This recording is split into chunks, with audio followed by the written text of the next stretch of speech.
Good morning, my name is Carol Carter and I'm the librarian here at Headlands Primary School in Northampton.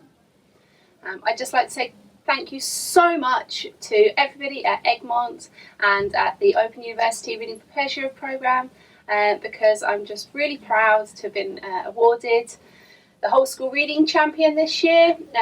What it says about the work that we've been trying to do here in our school reading community.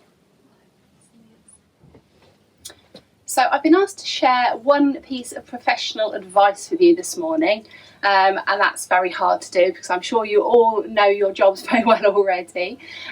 But one thing I would say is that hopefully we all understand the importance of book talk and sharing our ideas about books.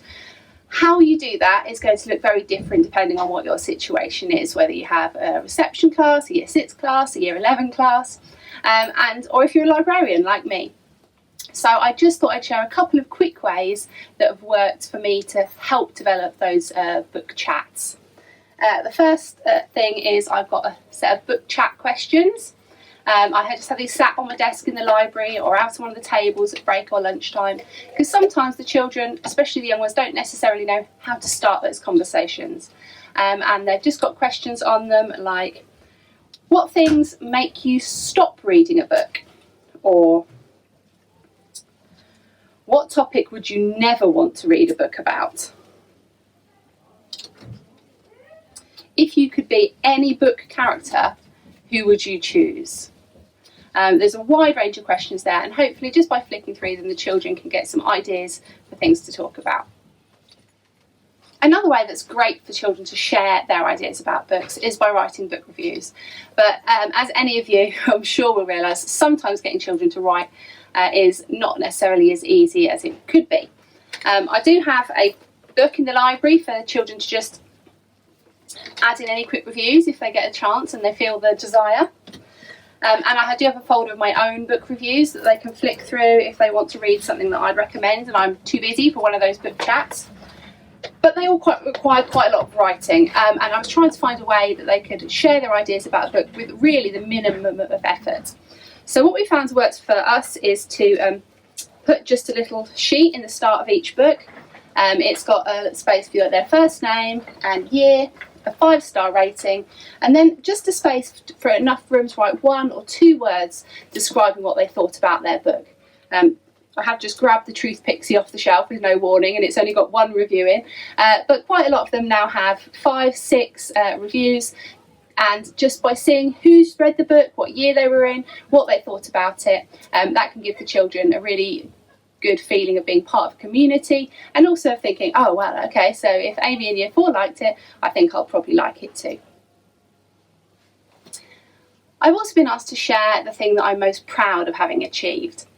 After some careful thought, the thing that came to mind for me was trying to give the children more choice in the reading material that we have in the library. We started off with a suggestions box. Obviously I listened to the book chat that the kids are telling me what they like, but I wanted every child to feel like they had some input. We've tried a few different ways of achieving this. First of all, with a big display which had 30 books on the display, the front cover on the front of the picture, the blurb on the back, and the children could come along, take the pictures off, look at the blurb, and then each child was given 3 sticky dots to vote for the books that they would most like to have in the library.